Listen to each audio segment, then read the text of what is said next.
restrictions depuis 3 ans et les dispositifs, le dispositif contrat enfant jeunesse n'a pas été reconduit sur ces dernières années. Par contre, on espère que prochainement, entre le mois de juin et le mois de septembre, on aura de bonnes nouvelles de la Caisse nationale, de la Caisse nationale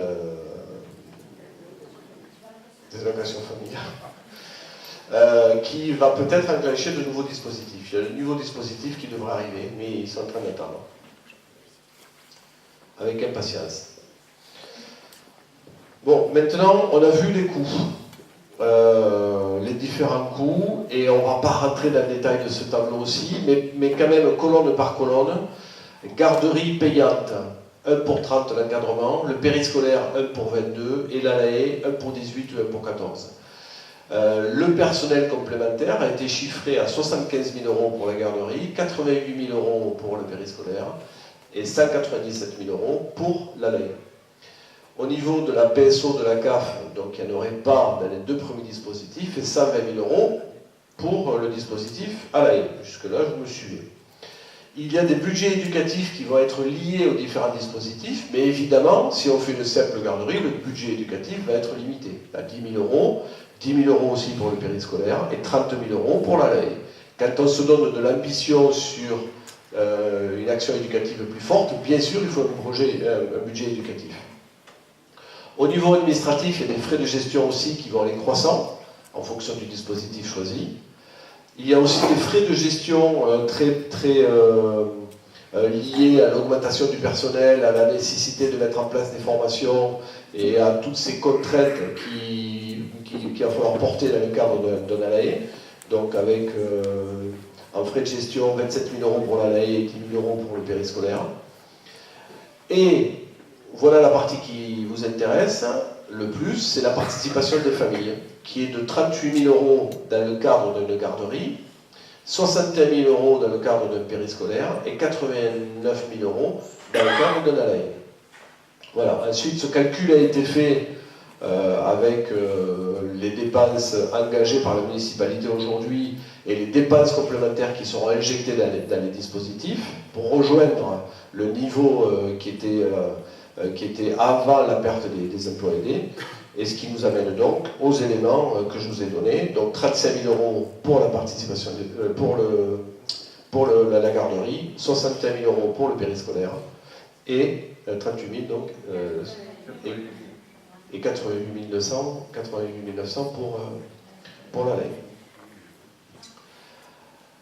Alors les répercussions au niveau des familles telles qu'elles ont été calculées, c'est pour la garderie un forfait à la semaine de 2,70 € par enfant, soit un forfait annuel de 97 € par an. Bien sûr, le forfait semaine, c'est à partir du moment où vous utilisez le service une fois dans la semaine pour une séquence, vous aurez à payer le service semaine. Voilà. Sur le dispositif périscolaire, on est sur la même procédure, mais par contre, le forfait sera de 4,30 € par semaine, soit 150,80 € par enfant. Et maintenant, le paiement pour les ALAE est beaucoup plus compliqué, parce que je vous ai dit qu'il y avait des obligations dans le cadre de l'ALAE, et une des obligations, c'est que la CAF impose aux collectivités, enfin aux gestionnaires, impose aux gestionnaires de mettre en place le coefficient familial, un paiement au coefficient familial. Ça veut dire quoi? Ça veut dire que, en fonction de votre coefficient familial, c'est-à-dire en fonction de vos revenus et du nombre d'enfants que vous avez, vous paierez moins si vous avez un coefficient familial faible, et vous paierez plus si vous avez un coefficient familial élevé. En clair, pour les familles qui ont des moyens financiers faibles, le prix sera inférieur aux familles qui sont sur des niveaux de salaire beaucoup plus élevés. Ça amène quoi? Ça amène une accessibilité à tous à ce service, et ça amène aussi de la mixité sociale. On ne réserve pas le centre de loisirs à ceux qui sont capables de payer. Donc ça amène de la mixité sociale et de l'accessibilité à tous. Voilà les valeurs impératives qui sont portées par un ALAE. Alors il y a des simulations qui ont été faites. Je me dis que peut-être que vous les verrez tranquillement dans la brochure. On ne va pas les faire en détail.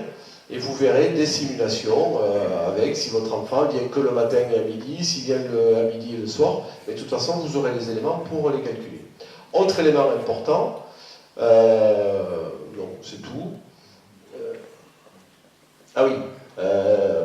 Haye, vous payez à la séquence, matin, midi, soir, où votre enfant est présent. Mais là, du coup, vous n'êtes pas au forfait jour, mais vous payez à la séquence.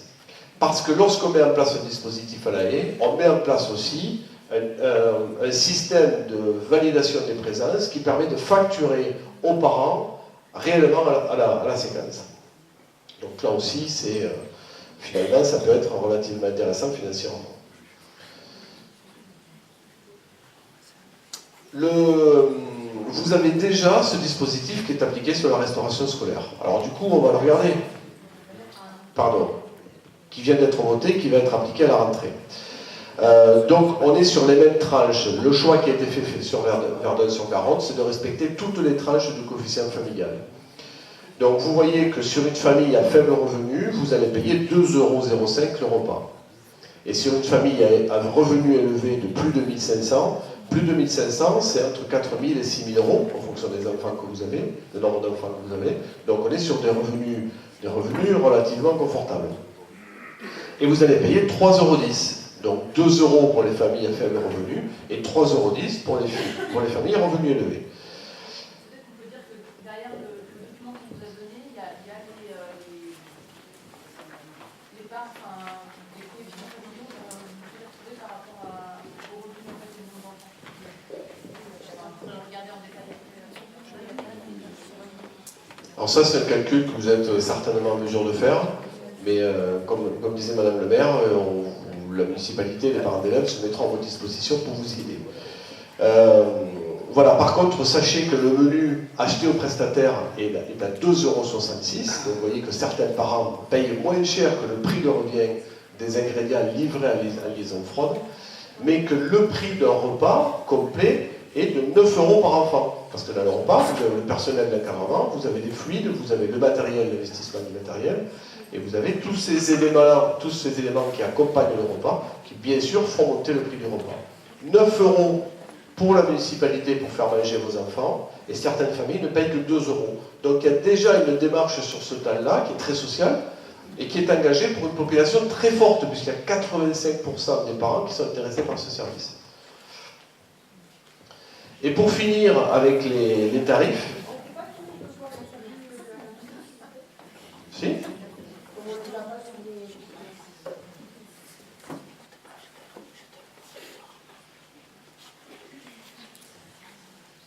Donc entre 2,05 € au coefficient le plus bas et 3 € pour les familles ayant un coefficient supérieur à 1501, qui est...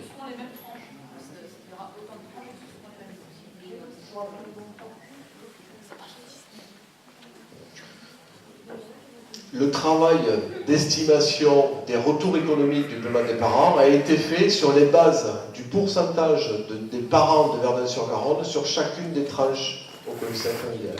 Donc vous avez 19% des familles qui sont entre 951 et 1250, et vous avez quand même 22% des familles qui sont au-dessus de 1500 en termes de coefficient familial.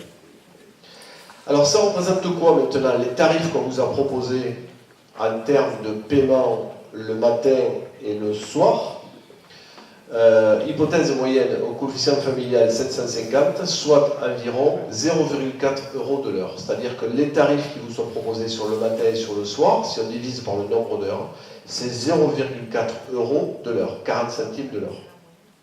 Bon, c'est quand même important de savoir qu'une assistante maternelle qui garde vos enfants avant l'école a un tarif entre 3,60 € et 4 €, mais à la séquence, pardon.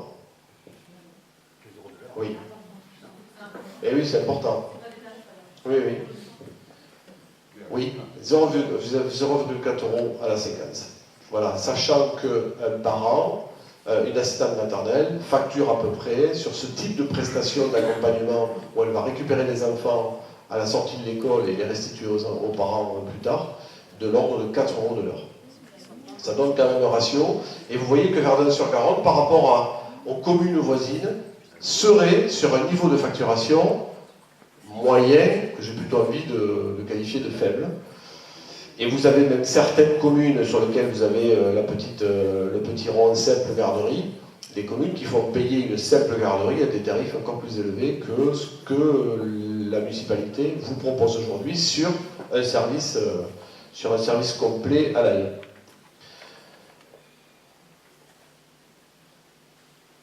Voilà, j'allais terminer sur cette présentation très objective. Alors vous avez certainement des questions. Vous avez certainement des questions. Il y aura deux niveaux de réponse. Un niveau objectif sur lequel je pourrai répondre, un niveau avec des engagements politiques, bien sûr, qui ont été positionnés par vos élus, et auquel cas, c'est les élus qui vous répondront. Ou les agents sur les questions en lien avec l'animation. On avait un spécialiste micro. Juste en profiter pour la question de la LAE, on a parlé du quotient familial. Vous rappelez qu'en fait, vous pouvez demander à la CAF ou à la MSA votre quotient familial. Enfin, même sur le site de la CAF, vous le voyez affiché. C'est assez simple pour l'obtenir. Voilà. Vous pouvez regarder le document qu'on vous a fait, mais pour que ce soit vraiment précis, pour connaître dans quelle tranche vous vous situez, vous pouvez le voir sur le site de la CAF ou de la MSA. On vous écoute, voilà, à vos questions. Bonsoir à tous, Jérôme TV. Merci beaucoup d'être venus si nombreux. On va passer la parole. Comme d'habitude, après chaque conseil municipal, on a l'habitude de donner la parole aux personnes. Donc comme je vois qu'il y a pas mal de personnes nouvelles, d'habitude il y a un peu moins de monde, on va rappeler les petites règles de courtoisie habituelles pour que ça se passe bien. On sait que le sujet peut être très rapidement clivant, donc on va essayer de faire en sorte que ça se passe dans la bonne humeur. Merci à tous.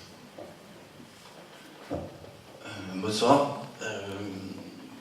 Juste pour apporter un éclaircissement, c'est actuellement le périscolaire est à quel mode actuellement sur un mode garderie ou un mode périscolaire? Donc actuellement on est sur un mode garderie.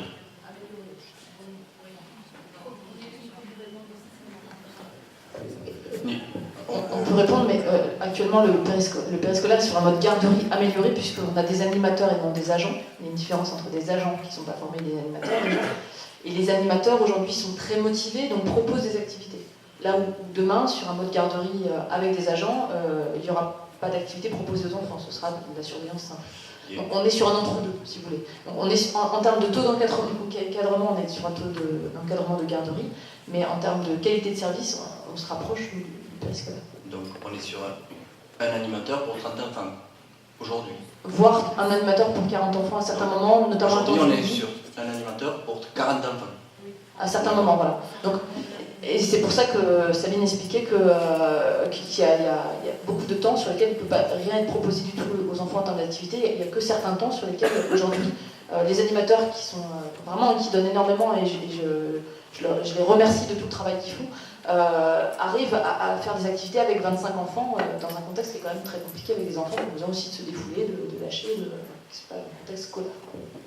Donc si on passe en mode garderie payante, il va y avoir des animateurs supplémentaires par rapport à cette année. On a vu le tableau tout à l'heure, donc on peut le remettre. Hein, mais...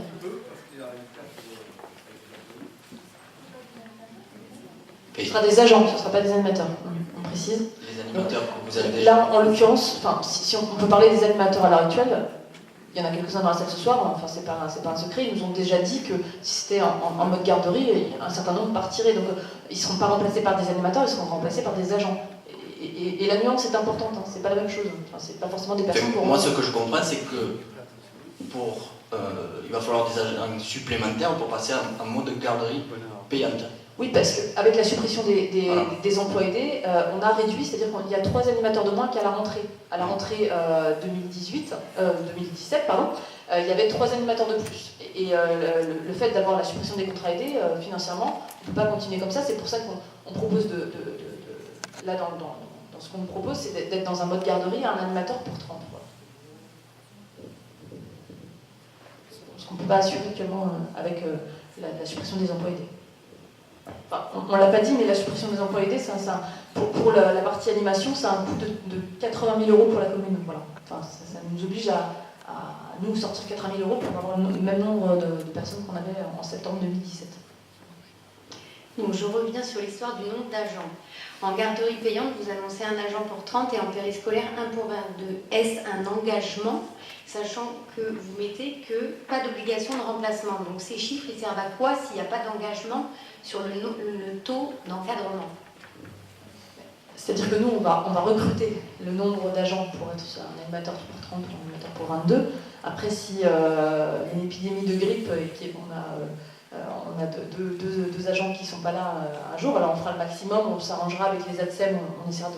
Enfin, voilà, comme à chaque fois, on a essayé de faire le maximum pour que le service soit rendu, mais sur la LAE, on a une obligation de les remplacer, et là, en l'occurrence, sur la LAE, on passerait par un prestataire externe qui, lui, a un pool d'un certain nombre de personnes et qui peut, du coup, quand il y a 1 ou 2 animateurs absents, amener des personnes, enfin voilà, si on a un prestataire qui a 500 ou 600 personnes dans ses effectifs, peut venir remplacer les animateurs absents, là où nous, on ne sera pas en capacité de le faire sur la municipalité, même si on aura embauché à la base le bon nombre d'animateurs.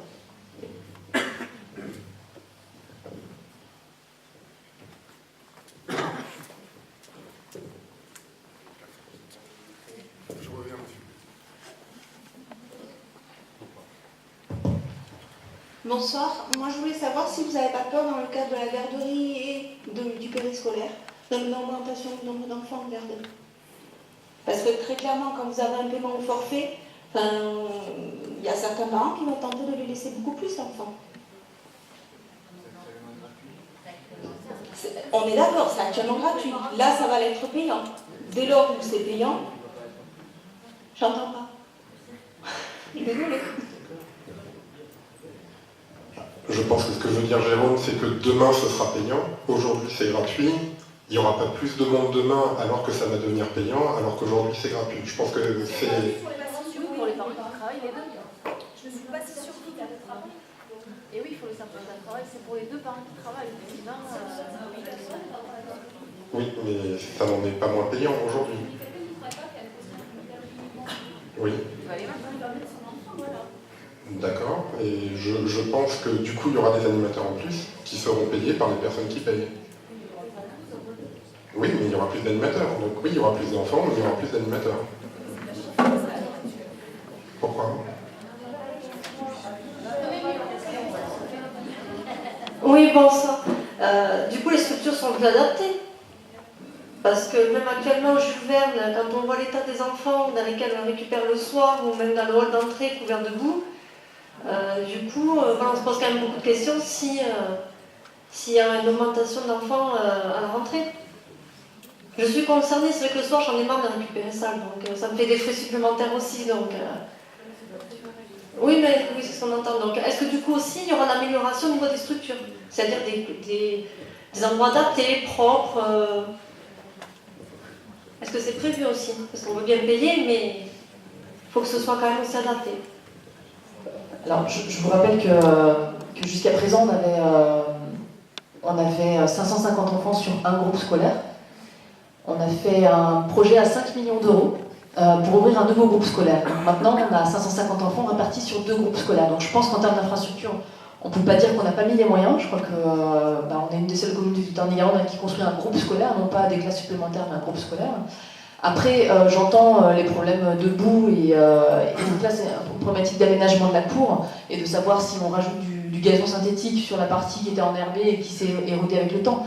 Donc ça, c'est une problématique voilà, purement comme ça. Mais au niveau des infrastructures, il faut savoir qu'on a aussi à l'heure actuelle des classes pour le périscolaire qui avant n'existaient pas. C'est-à-dire que si on prend l'école des Darex, dorénavant, on a une classe. Alors c'est vrai que les parents n'y vont pas parce que les parents récupèrent leur enfant à l'entrée de l'école, mais on a une classe spécifiquement réservée pour le périscolaire où il y a tout installé, qui est d'ailleurs assez sympa, il faudrait qu'on vous la fasse visiter, où les enfants, voilà, il y a tout un aménagement pour les enfants où ils jouent dans cette classe, et puis après, quand il y en a beaucoup, il y en a qui jouent à la cantine, et puis on dispatche les enfants. D'ailleurs, il y a un enfant là-bas qui est au fond de la salle, je le vois dire oui, oui. Hein, c'est vrai, il y a une salle maintenant pour vous accueillir, ce qu'il n'y avait pas avant. Et au niveau de la fontaine, on s'organise aussi, on a une salle qui est partagée avec le RAZ et qui sert aussi pour le périscolaire, et on a également des enfants qui sont accueillis sur la cantine. Alors j'entends que vous ayez récupéré votre enfant couvert de boue, et c'est vrai que c'est un problème depuis quelques années, donc c'est la question de savoir si on met en place ou pas du gazon synthétique sur la cour, quoi. Et ça, Jules Verne, tout à fait, ça, Jules Verne.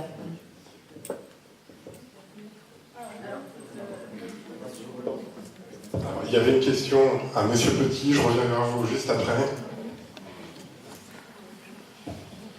Merci. Je voulais vous demander effectivement si la LAE était décidée donc, par le vote des parents. Vous avez répondu déjà à cette question, Madame le maire, puisque vous avez dit que ce serait un prestataire de service.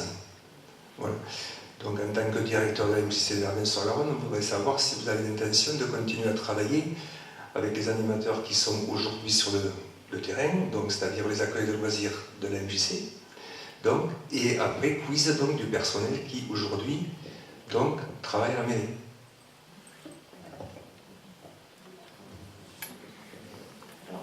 Excusez-moi, je ne suis pas sûre d'avoir bien compris la question parce qu'il y a deux choses.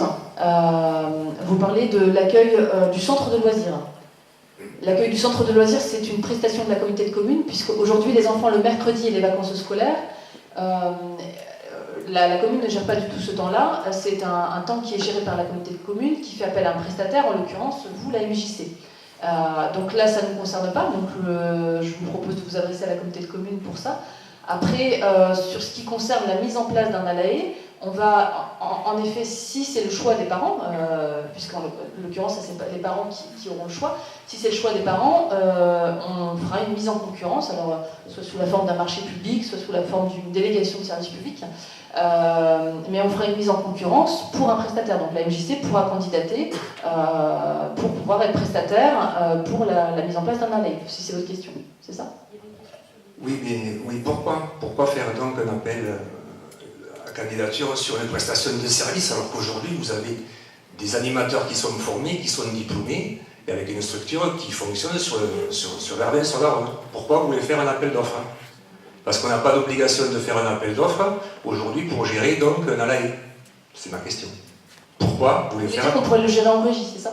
Directement avec les... Non, vous avez aujourd'hui une association d'éducation populaire, comme l'a expliqué le monsieur, donc effectivement qui est reconnue et qui fonctionne donc sur le périscolaire du mercredi après-midi et sur les petites vacances, donc l'extrascolaire. Bon, aujourd'hui, effectivement, la communauté de communes a signé une convention de siècle avec la MJC qui se terminera au 31 décembre 2018. À partir du 1er janvier 2019, on ne sait pas si encore la communauté de communes va prendre la compétence extrascolaire ou le reste. Pourquoi vous voulez faire un appel d'offres si vous montez un ALAE, si les parents décident de choisir un ALAE? Vous avez aujourd'hui à Lavin-sur-Laronne une équipe de 23 animateurs, directeurs et adjoints qui sont diplômés d'État, qui s'occupent de ce service, et très bien. Je veux savoir pourquoi vous voulez faire un appel d'offres. Excusez-moi, mais parce que vous mélangez deux choses. Aujourd'hui, vous vous occupez du service extrascolaire de la communauté de communes, on est bien d'accord. Et périscolaire. Du mercredi après-midi, c'est le périscolaire. Oui, c'est le périscolaire du mercredi après-midi, mais qui aujourd'hui n'est pas géré par la commune. Donc voilà, du coup, nous on parle bien du périscolaire sur tout l'autre temps, qui est ni le mercredi ni les vacances. Voilà, donc ça, sur ce temps-là, sur le temps communauté de communes, ça regarde la communauté de communes. Donc ça, c'est voilà. Donc vous mélangez deux choses déjà. Donc nous, on peut vous répondre sur le temps qui concerne la commune, sur le temps périscolaire, donc du lundi, tous les temps hors mercredi et vacances scolaires. Mais on va vous répondre d'un point de vue juridique. Sans forcément faire un débat juridique ce soir, mais peut-être qu'on se posera la question après le référendum. À partir du moment où le choix sera fait et que s'il s'avère que c'est l'ALAE, la question se posera. En effet, pour l'instant, la décision n'est pas prise. Est-ce que ça serait une délégation de service public, une convention comme elle existe à l'heure actuelle avec la communauté de communes, ou un marché? Le choix n'est pas fait. Ça sera fait par... Ça peut conditionner le choix. Ça peut conditionner le vote de l'ALAE ou pas. Si on dit on continue avec les animateurs qui sont connus par nos enfants de la MJC, je ne connais pas personnellement. Alors, les animateurs de la MJC ne sont pas les animateurs du service périscolaire. C'est pas la même chose. Certains peuvent avoir les deux postes, mais je crois qu'il n'y en a plus beaucoup. Il y a un animateur qui est à la fois sur la MJC et qui est à la fois sur le service périscolaire de la commune. 3, okay. Pour être précis. Et donc, aujourd'hui, on en a 10 animateurs, donc les deux choses ne sont pas liées, quoi. Et simplement aussi pour vous dire que le prestataire qui travaillera pour la commune, on fera une mise à disposition d'agents, c'est-à-dire qu'aujourd'hui, nous, on a des animateurs et on a 2 coordinatrices scolaires, Et si jamais c'est un ALAE, on fera une mise à disposition d'agents, donc le prestataire sera obligé de prendre ces agents-là. Donc, qu'il soit MJC ou n'importe quel autre prestataire, il sera obligé de prendre les agents qu'on a, nous, déjà. Voilà. Et ce sera une des conditions à la prestation de service.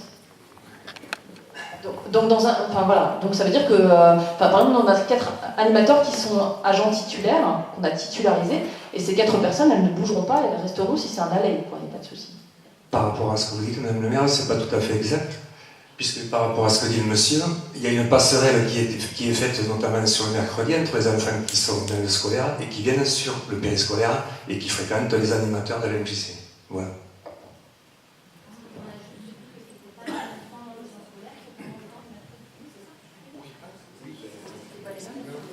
Après, pour revenir sur la présentation de M. Maggiorani, l'idée d'avoir un projet éducatif de territoire, un projet pédagogique, forcément, il faut qu'il y ait une continuité. On veut la chercher, cette continuité. Donc, elle sera sur le temps périscolaire, mais elle sera aussi sur les accueils de loisirs pendant les vacances. Voilà, l'idée, c'est de mettre tous les acteurs autour de la table pour faire en sorte que le service rendu aux parents et aux enfants soit le meilleur possible. Juste, non, pas celui-ci. Les tableaux précédents, encore. Ceux où on garde, par exemple celui-ci. Sur ce tableau-là, on voit le nombre d'animateurs municipaux qui resteront. Par exemple, pour l'ALAE, on voit qu'il y a le nombre d'animateurs, si je regarde l'école élémentaire, donc le tableau du bas, il y a 5 animateurs mairie que vous connaissez aujourd'hui qui resteraient en ALAE. Les 5 derrière, enfin il y en aurait 15, en gros, les 15 animateurs qui sont titularisés resteraient à l'ALAE. Et par contre, effectivement, il faudrait aller chercher les prestataires pour les 2, 10 et 4 en fonction du matin et du soir. C'était pour répondre les animateurs que vous connaissez et qui sont titularisés, que l'on a titularisés dernièrement, resteraient. Je reviens. Juste un petit complément par rapport à la question de M. le directeur de la MJC. Effectivement, une fois que la décision sera prise, comme disait M. Garrigue, si la décision de l'ALAE est prise, à ce moment-là, il faudra réfléchir sur le mode de gestion. Et ce mode de gestion va être éminemment complexe, parce qu'aujourd'hui, il y a des compétences partagées. Déjà, il y a le PEDT qui fait la réunion de tout ça. Là où vous avez raison, c'est que le périscolaire, qui était périscolaire avant, est devenu, non, l'extrascolaire du mercredi est devenu périscolaire maintenant. Ce qui amène aussi des obligations à travailler en partenariat. Et on a des animateurs qui sont sur une continuité éducative aussi. Mais tout ça est devenu tellement complexe qu'il faudra vraiment attendre la décision du référendum pour s'atteler au problème de l'ALAE. Et le jour où on va s'atteler au problème de l'ALAE, bien sûr que moi, dans ma mission d'accompagnement, ce sera essentiel que j'aille rencontrer les autres partenaires qui aujourd'hui n'ont pas été associés, puisqu'il faut commencer par prendre la décision. Et donc l'intercommunalité, mais aussi les forces éducatives du territoire de Verdun-sur-Garonne. La MJC qui a une place très importante, mais aussi les associations, etc. Et ensuite, le mode de gestion, il y a différents modes de gestion avec des avantages et des inconvénients qui seront étudiés et ce sera vraiment la deuxième phase. Mais oui, ce sera complexe et il faudra bien poser les éléments. Première étape aujourd'hui. Bonsoir. Donc, on revient sur le côté sécurité. Donc, j'ai déjà eu Madame Jeanne Deval par rapport à ça. Mon fils est sur l'école de la Fontaine. On a un gros problème de sécurité au niveau des infrastructures.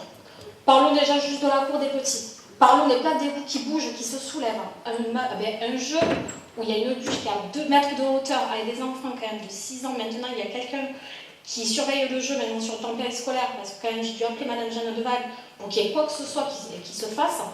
Donc arrivé un moment, je veux bien payer pour quelque chose, mais il faut qu'il y ait un problème, il faut qu'au moins les problèmes de structure soient faits. On parle des cours, on parle de la boue, parce que je vois que Jules Verne a le même souci que nous. On a nos gamins, ils reviennent, mais c'est un truc de fou. Hein. C'est mission commando là-bas, je pense. Donc arrivé un moment, qu'est-ce qui va être fait, qu'est-ce qui va être vraiment envisagé par rapport à tout ça? Alors,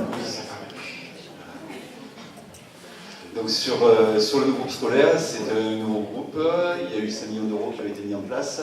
Tous les lots n'ont pas été complètement cueillis parce qu'il y a eu des réserves qui sont encore ouvertes, qui ne sont pas terminées. il y a plusieurs sujets qui sont en parallèle. Si on parle des sujets du gazon, donc ça aussi c'est un sujet qui est ouvert depuis le printemps là-dessus. Il y a eu plusieurs propositions, on a acté la dernière solution là très dernièrement. Sur les sujets, après les plaques d'égout et tout ça, c'est aussi un sujet qui est remonté pour que les entreprises viennent vérifier tout ça. Donc on leur a demandé de venir vérifier toutes les plaques d'égout. Donc on en est dans une première année de parfait achèvement. Donc, non, le groupe scolaire, non, vis-à-vis des entreprises, je vous parle. Vis-à-vis des entreprises, on a la fin de parfait achèvement qui va se terminer là, cet été. Donc tous ces sujets, dont les plaques d'égout notamment, sont dans les réserves qui sont données aux entreprises avec obligation de vérifier l'ensemble des sujets qui sont équivalents, notamment les plaques d'égout. Mais il y a besoin aussi d'entendre que c'est pas à effet que ces plaques d'égout sont là. Je veux dire, tout est en place pour que ça soit évité. Il y a les services techniques qui viennent dès que c'est remonté. Donc nous aussi, on les constate fil de l'eau dès que ça apparaît, quoi. Donc on s'excuse si ça prend un peu de temps, mais on en est dans une première année de fonctionnement d'un nouveau groupe scolaire. Enfin, il est assez conséquent, quoi. Oui. Alors. L'autre côté, c'est ouvert au final. Aucune amélioration, une grosse dégradation pour nous parents. Et quand on voit nos enfants, moi je le fais remonter assez facilement. Donc moi je suis passée directement par Madame Jeanne Beval. Malheureusement, à son échelle, on ne peut rien faire. Ok, la garderie était gratuite. Maintenant, on veut bien payer, mais il faut quand même que les structures soient faites derrière. Bon, maintenant, je vois qu'il y a un écho aussi de Jules Verne, c'est la cata là-bas aussi. Mais il y a de la c'est pas la. Juste sur l'école de Jules Verne, ça n'a rien à voir, c'est pas la cata, c'est juste qu'il y a un coin de la cour qui est en pente et que du coup, le gazon ne tient pas et qu'il y a de la boue. C'est juste à cet endroit-là et on va prendre la décision ou de gazon synthétique ou autre chose. Mais il ne faut pas comparer Jules Verne en disant que c'est la cata, c'est juste une zone de la cour où l'herbe ne tient pas parce que c'est en pente, c'est tout. Ah non, là en termes de sécurité, qu'il y ait de l'herbe ou pas de l'herbe, c'est pas un problème de sécurité. Autant les bouches d'égout, les jeux trop, j'entends, l'herbe, on n'est pas sur un problème de sécurité. C'est pas la garderie qui va payer le budget de fonctionnement du groupe scolaire. Oui, c'est exactement ça. Oui. C'est pas la garderie qui va payer le budget de fonctionnement du groupe scolaire. Mais c'est un autre sujet, Vraiment, les notions de sécurité sont remontées par Madame Laurence Jeanne Deval, par les agents qui sont là. Il y a tout un fichier qui est en place avec des rendez-vous toutes les semaines pour les repérer. Ce n'est vraiment pas pris à la légère et je ne voudrais pas qu'il soit résumé ici ce soir que les problèmes de sécurité sont pris à la légère. On les pilote jour le jour. De là à les qualifier que c'est une catastrophe, je pense qu'il y a un écart. On s'est retrouvé il y a 2-3 ans, souvenez-vous, il n'y avait que des Algeco pour un groupe de 500 enfants. Là, aujourd'hui, on a un nouveau groupe scolaire qui est en place. Certes, il n'est pas encore parfait, on n'a pas la volonté qu'il soit parfait en 1 an, mais soyez rassurés qu'il y a toute une organisation qui est en place pour vraiment prendre à cœur tous ces sujets. Ce n'est pas pris à la légère par la commune, vraiment pas. Mais c'est un autre sujet de sécurité dont il est question ici. C'était la sécurité vis-à-vis de l'encadrement, pas vis-à-vis du bâtiment et des infrastructures.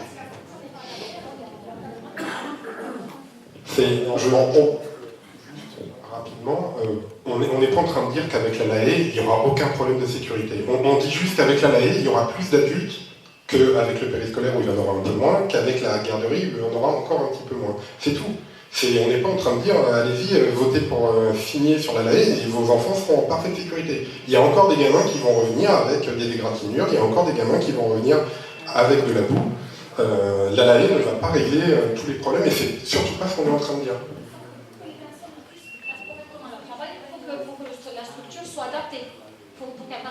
Alors, on va essayer, c'est un peu compliqué en fait de rester dans la problématique de ce soir. Tous ces éléments-là sont essentiels et sont très importants. Donc on a retenu, les parents ont la possibilité de faire remonter les problèmes avec les animateurs ou directement à la mairie. Et le problème de la boue et des bouches d'égout, c'est un cours de règlement et peut-être bientôt gaz synthétique. Et en plus, ils sont terribles ces petits. Vous avez 1 mètre carré de boue, et bien ils y vont tous dedans. Et ça, vous le savez parce que vous avez des enfants. Mais bon, voilà. On a visité aussi les cours de récréation et ça fait partie des points qui ont été relevés. Et venant de l'extérieur, je vous assure qu'ils sont connus et qu'ils seront résolus. Mais merci en tout cas de les signaler. Et on essaye de rester dans le débat. À la haie. Alors, tout à l'heure, garderie ou périscolaire, mais bon.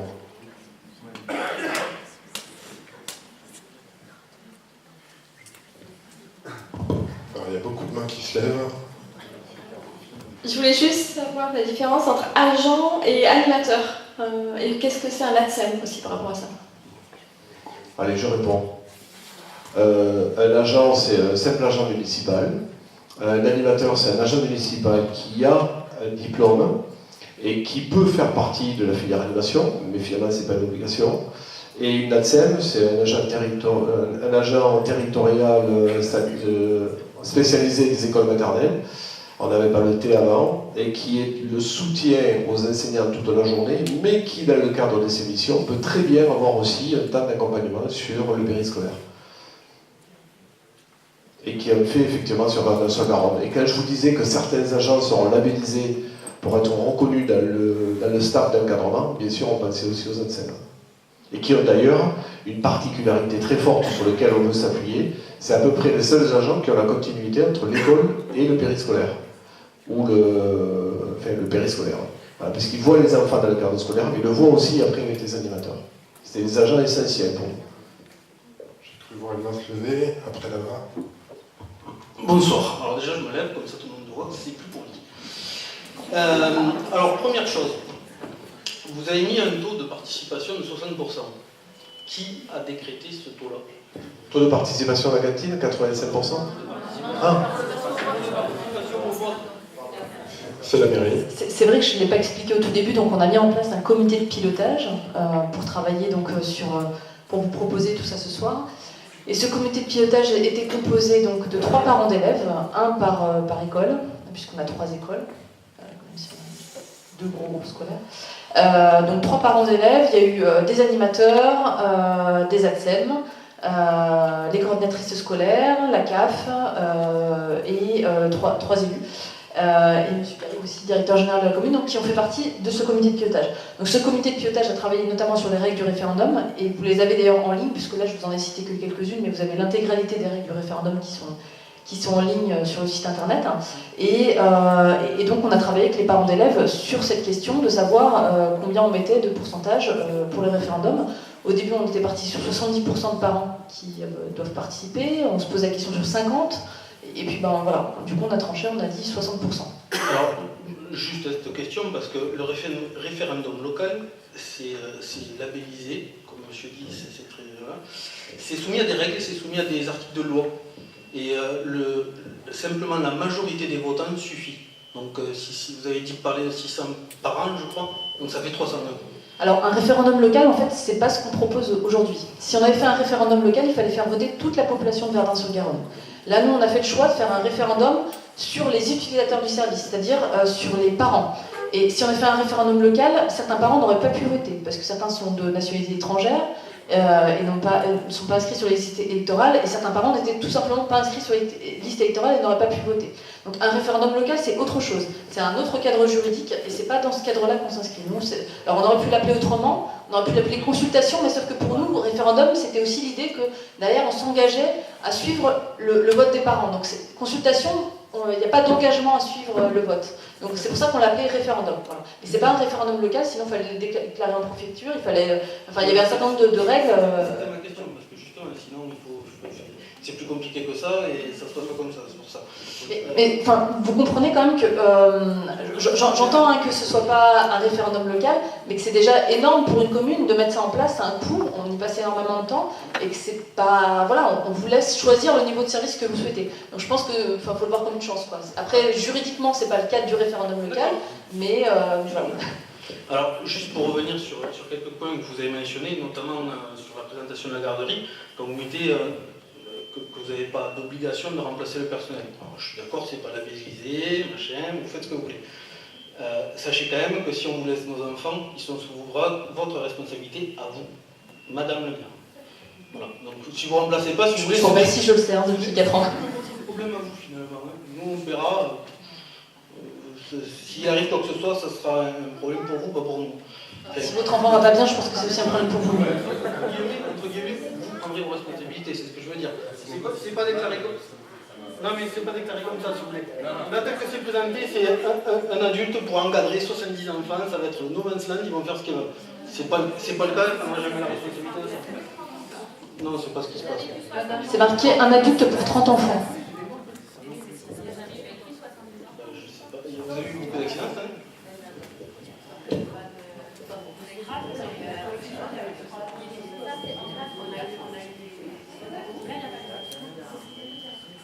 Vous avez eu des accidents cette année?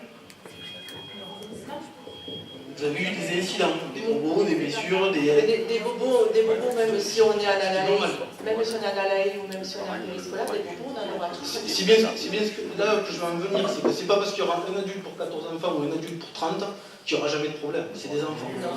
Et là, actuellement, on est à 1 pour 30, voire 1 pour 40 sur certains. Et on n'a pas d'accident, on n'a pas eu d'accident.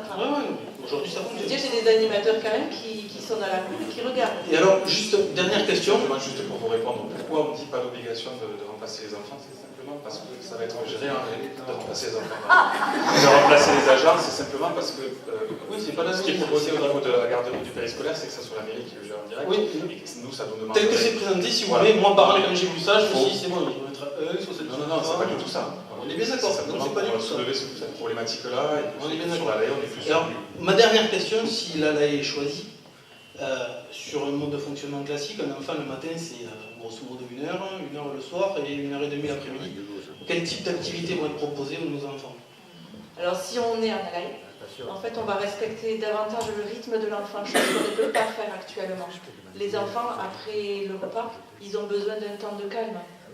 Et on proposera des activités pour les enfants qui souhaitent ce temps de calme. Je ne dis pas qu'ils le souhaitent tous, on a des enfants qui, sitôt qu'ils mangent, ils ont besoin de se dépenser.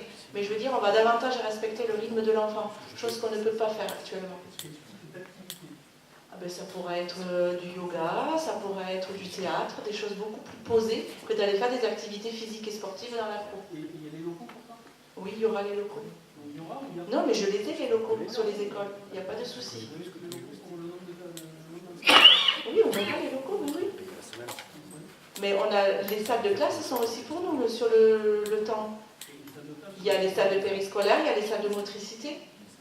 J'ai un dortoir puisqu'il n'est pas utilisé. Il y a le gymnase, il y a de quoi faire, oui. Oui.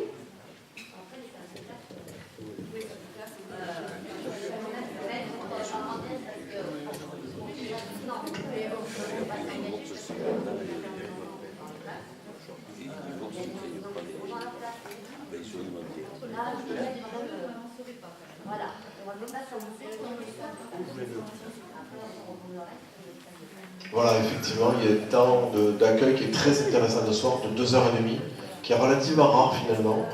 Un temps d'accueil entre midi et 2 qui est essentiel, parce que c'est un moment qu'il ne faut pas rater, c'est un moment charnière. Et le matin, c'est un temps d'accueil progressif de l'enfant pour l'amener à l'école, et là où les activités sont beaucoup plus calmes. On se dépêche parce qu'il y a la petite pitchoune qui doit aller dormir après. Juste, je ne l'avais pas dit, mais on avait mis des crayons pour les enfants qui étaient dans la salle. Si vous voulez aller s'occuper, des feuilles, on a vu quelques enfants. Allez-y, je vous laisse. Bonsoir, moi je voulais en revenir un peu à ce que disait Monsieur Petit.